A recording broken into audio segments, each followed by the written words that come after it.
নমস্কার, দেখছেন talk to Bangla. আমি অভিষেক রয়েছে আপনাদের সাথে। এই মুহূর্তে যে খবর নিয়ে উপস্থিত হয়েছি, নিট পেপার লিক এবং সেটাকে নিয়ে এই মুহূর্তে একদম রাহুল গান্ধী পর পর অ্যাটাক করছে নরেন্দ্র মোদী সরকারকে, এবং অবশ্যই এই অ্যাটাক এই মুহূর্তে রাহুল গান্ধী দেশের বিরোধী দলনেতা যেভাবে করছেন সেটা কিন্তু অবশ্যই বড় সড় একটা পর্যায়ে যেতে পারে। যখন ধর্মেন্দ্র প্রধান দেশের শিক্ষামন্ত্রী, তিনি প্রথমে কোনো ধরনের কোনো রিয়াকশনই দিলেন না, তার পরবর্তীতে তিনি প্রেস কনফারেন্স করে এসে বললেন যে একদম জিরো টলারেন্স, সরকারের এই সম্পূর্ণ বিষয় সম্বন্ধে জিরো টলারেন্স বসবে এবং পরবর্তীতে অনলাইন দেওয়া হবে এই কোয়েশ্চেন পেপার। কিন্তু মূল যে জায়গায় সমস্যা তৈরি হচ্ছে, এই যে 22 লাখ ছাত্রছাত্রী নিট পরীক্ষা দিয়েছিল, তার মধ্যে পরবর্তী সময় আবার এক্সাম দিতে হবে, সেই জায়গায় এই মুহূর্তে এখনো পর্যন্ত 4 জন ছাত্রছাত্রী আমাদের সঙ্গে আর নেই। তারা সম্পূর্ণভাবে এই সামগ্রিক জটটায় জড়িয়ে গিয়ে সুইসাইড করেছে, তেমন খবর উঠে এসেছে দেশ থেকে। সুতরাং এই যে সামগ্রিক প্রেক্ষাপটটা তৈরি হলো, সেটা কিন্তু নিটের মতন একটা গুরুত্বপূর্ণ পরীক্ষা, যেটার মাধ্যমে আমাদের দেশে ডাক্তার তৈরি হবে, সেই পরীক্ষায় যারা বছরের পর বছর তৈরি হয়েছিল, প্রস্তুতি নিয়েছিল, তাদের কোথাও গিয়ে স্বপ্নভঙ্গ, এবং স্বপ্নভঙ্গ শুধুমাত্র তাদের নয়, তাদের সামগ্রিক পরিবারের, তাদের প্রত্যেকের। তারা এই মুহূর্তে আর আমাদের সঙ্গে নেই, এরকম 4 জন। এছাড়াও কত পরিবারের উপর কি কি পরিস্থিতি চলছে তা তো আমরা জানি না, এবং সেই পরিস্থিতিতে দাঁড়িয়ে দেশের সরকার এই সামগ্রিক প্রেক্ষাপটটা নিয়ে কোন ধরনের কোন ব্যবস্থাকে নিচ্ছে। রাহুল গান্ধী একদম দাবি তুলছেন যে ধর্মেন্দ্র প্রধানকে নরেন্দ্র মোদী আপনি আপনার মন্ত্রিসভা থেকে বের করে দিন। নরেন্দ্র মোদী এখনো পর্যন্ত এই নিয়ে কোনো কথা বলেননি, তিনি তার বিদেশ সফরে রয়েছেন। কি বলছেন রাহুল গান্ধী আপনারা আগে শুনুন। রাহুল গান্ধীর মুখ থেকেই তিনি একটি ভিডিও প্রকাশ করেছেন তার সোশ্যাল হ্যান্ডেল গুলোতে, সেটা আপনারা আগে শুনুন। 1.5 মিনিটের একটি ভিডিও, তারপর আসছি এ নিয়ে বিস্তারিত ব্যাখ্যায়। আরো বিভিন্ন বক্তব্য তার পক্ষ থেকে এসেছে, এবং অবশ্যই সামগ্রিকভাবে কংগ্রেস কিন্তু এটা নিয়ে রাস্তায় নেমেছে। नीट में 2 साल 22 लाख स्टूडेंट्स ने काम किया, दिन रात काम किया, उनकी मेहनत बर्बाद हो गई। पूरा देश जानता है कि एग्जाम से 2 दिन पहले व्हाट्सएप पे नीट का पेपर बांटा जा रहा था, डिस्ट्रीब्यूट किया जा रहा था। धर्मेंद्र प्रधान जी, हिंदुस्तान के एजुकेशन मिनिस्टर, कहते हैं कि मेरा कुछ लेना देना नहीं। कमेटी ने रिकमेंडेशन किया था, उसको उन्होंने डस्टबिन में फेंका, कहा कि ऑपोजिशन के लोग कमेटी में बैठे हैं, इसका कोई मतलब नहीं है, कोई जरूरत नहीं है। सच्चाई है कि आपने हिंदुस्तान का जो कोर है, जो सेंटर है, उसको डैमेज किया है। ये एक नेक्सस है।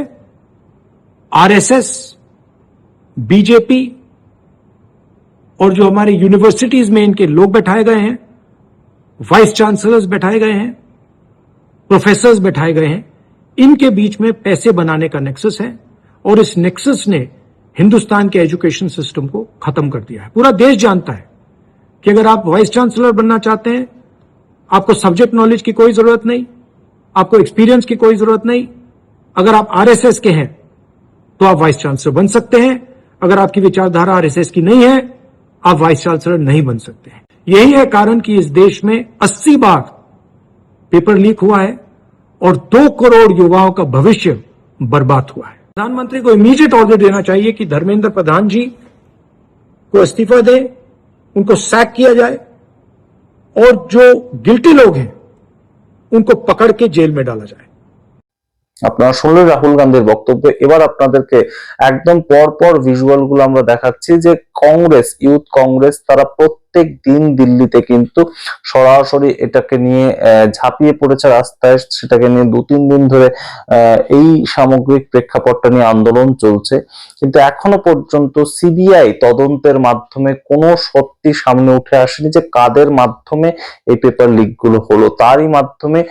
তারই মাঝখানে রাহুল গান্ধী যে বক্তব্যটা বলছেন সেটা আপনাদেরকে একটু পড়ে শোনাই। তিনি বলছেন, মোদী সরকারের দায়িত্ববোধ বলে কিছু নেই, শুধু প্রতারণার একটি নির্ধারিত ফর্মুলা আছে। প্রথমে দীর্ঘ নিরাপত্তা, তারপর অপরাধীদের সুরক্ষা, তারপর প্রশ্নকারীদের উপর আক্রমণ। অর্থাৎ সরাসরি রাহুল গান্ধী এই মুহূর্তে চ্যালেঞ্জ করছেন নরেন্দ্র মোদী সরকারকে যে সম্পূর্ণ নীরব থাকবে, তার পরবর্তীতে অপরাধী যারা সম্পূর্ণ এই র্যাকেটের সঙ্গে যারা যুক্ত পেপার লিকের সঙ্গে তাদেরকে সুরক্ষা দেবে এবং তার পরবর্তীতে যারা প্রশ্ন করবে তাদেরকে আক্রমণ করবে। নিট পেপার লিক হয়েছে, একজন মন্ত্রীও ইস্তফা দেননি। 2024 সালে এনটিএ এর ডিজি তাকে সরানো হয়েছিল, এখন তাকে মুখ্যমন্ত্রীর প্রধান সচিব বানিয়ে দেওয়া হয়েছে। অর্থাৎ 2024 সালেও নিটের এই একই পরীক্ষার পেপার লিক হয়ে গিয়েছিল এবং তখনও সম্পূর্ণভাবে ভারতবর্ষের মন্ত্রী কে ছিলেন? শিক্ষামন্ত্রী ধর্মেন্দ্র প্রধান। এবং তৎকালীন সময়ে এই যে পরীক্ষাটা কন্ডাক্ট করে ন্যাশনাল টেস্টিং এজেন্সি, এই এনটিএ ডিজি পদে, ডাইরেক্টর জেনারেল পদে যে ব্যক্তি ছিলেন তাকে তখন সরিয়ে দেওয়া হয়েছিল। যেহেতু তাকে নিয়ে প্রশ্ন উঠছিল তাকে সরিয়ে দেওয়া হয়েছিল, কিন্তু তার পরবর্তীতে তাকে মুখ্যমন্ত্রীর একদম সচিব হিসাবে নিয়োগ করা হয়। এবং তারপর রাহুল গান্ধী বলছেন এই সরকার দায়িত্ব নেওয়ার নয়, দায়িত্ব থেকে পালানোর মেশিন। এই কথা বলে তিনি হ্যাশট্যাগ স্যাক প্রধান বলে একটি নতুন হ্যাশট্যাগ শুরু করেছেন। তারপরেই তার আবার পোস্ট 24 ঘন্টার মধ্যে 4 বার রাহুল গান্ধী পোস্ট করেছেন। আপনাদের পড়ে শোনাই তার পরের পোস্ট। নিট 2024 পেপার লিক হয়েছে, পরীক্ষা বাতিল হয়নি, মন্ত্রী পদত্যাগ করেননি, সিবিআই তদন্ত শুরু করেছে, একটি কমিটি গঠন করা হয়েছে। এবার নিট 2026 পেপার লিক হয়েছে, পরীক্ষা বাতিল হয়েছে, মন্ত্রী আবারও পদত্যাগ করেননি, সিবিআই আবার তদন্ত করছে, আরেকটি কমিটি গঠন করা হবে। মোদিজি, দেশ আপনাকে কিছু প্রশ্ন করছে, উত্তর দিন। বারবার পেপার লিক হচ্ছে কেন? অবশ্যই প্রশ্ন করতে হবে। 22 লক্ষ ছেলে মেয়ে তারা প্রস্তুতি নিয়েছিল এবং তারা আমাদের দেশের সমাজের ক্রিম সম্প্রদায়, একদম উপরের স্তরে থাকা সম্প্রদায়, তারা পড়াশোনাটা করে মানুষকে বাঁচানোর জন্য, মানব সেবায় নিজেদেরকে নিয়োগ করার জন্য।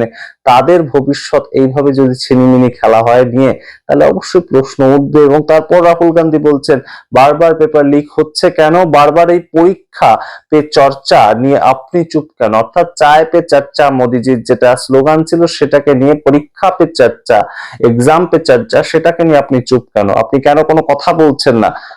এবার 3 নম্বর পোস্টে রাহুল গান্ধী লিখছেন ধর্মেন্দ্র প্রধানজি একবারও ব্যর্থ হননি, তিনি একসাথে ভারতের প্রতিটি বয়সের ছাত্রদের ব্যর্থ করেছেন। খুব গুরুত্বপূর্ণ কথা। শিক্ষামন্ত্রী তো একবারও ব্যর্থ হননি, তিনি ছাত্রদেরকে বারবার ব্যর্থ প্রমাণ করছেন, বারংবার পরীক্ষায় বসতে বলে। এই প্রশ্ন তিনি তুলছেন। তারপর তিনি বলছেন প্রত্যেকটি ঘোষণা শিশুদের আরো গভীর অনিশ্চয়তার মধ্যে ফেলেছে, প্রতিটি ব্যর্থতা শাস্তিহীন। শিক্ষা মন্ত্রক যখন একটি বিপর্যয়ের দপ্তরে পরিণত হয়েছে, প্রধানমন্ত্রী মোদিজি, আপনি কি অন্তত লক্ষ লক্ষ শিশুদের কাছে ক্ষমা চাইবেন যাদের ভবিষ্যৎ আপনি আর আপনার মন্ত্রী মিলে ধ্বংস করছেন? আবারও স্যাক প্রধান, এই বলে তিনি একটা হ্যাশট্যাগ দিচ্ছেন এবং এই পোস্ট গুলোকে পর তিনি তার এক্স হ্যান্ডেলে কিন্তু রাখছেন এবং অবশ্যই রীতিমতন গুরুত্বপূর্ণ একটা প্রেক্ষাপট তৈরি হয়েছে। এই নিয়ে কংগ্রেস পার্টির মুখপত্র সুপ্রিয়া শ্রীনেট তিনি কি বলছেন পরপর আপনারা শুনুন এবং অবশ্যই আপনাদের মতামত কমেন্ট বক্সে কমেন্ট করুন।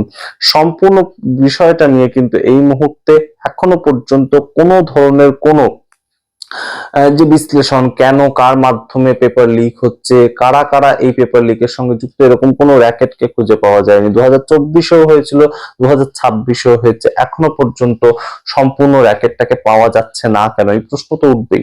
এবং কিছু কিছু বাবা মা কিংবা কিছু কিছু গার্জিয়ান তারা হয়তো প্রশ্নপত্র একদম প্রচুর টাকা দিয়ে কিনে তাদের সন্তানকে ডাক্তার বানাতে চান, কিন্তু তাদের জন্য যাদের একদম গরিব ঘর থেকে উঠে আসা ছাত্রছাত্রীরা প্রচুর কষ্ট করে পড়াশোনা করে ডাক্তার হতে চাইছে, সমাজ বদলাতে চাইছে, তারা যেভাবে একদম অ্যাংজাইটির মধ্যে চলে যাচ্ছে, কেউ কেউ প্রেশারটা নিতে পারছে না, তারা সুইসাইডের পথ বেছে নিচ্ছে, তাদের কি হবে?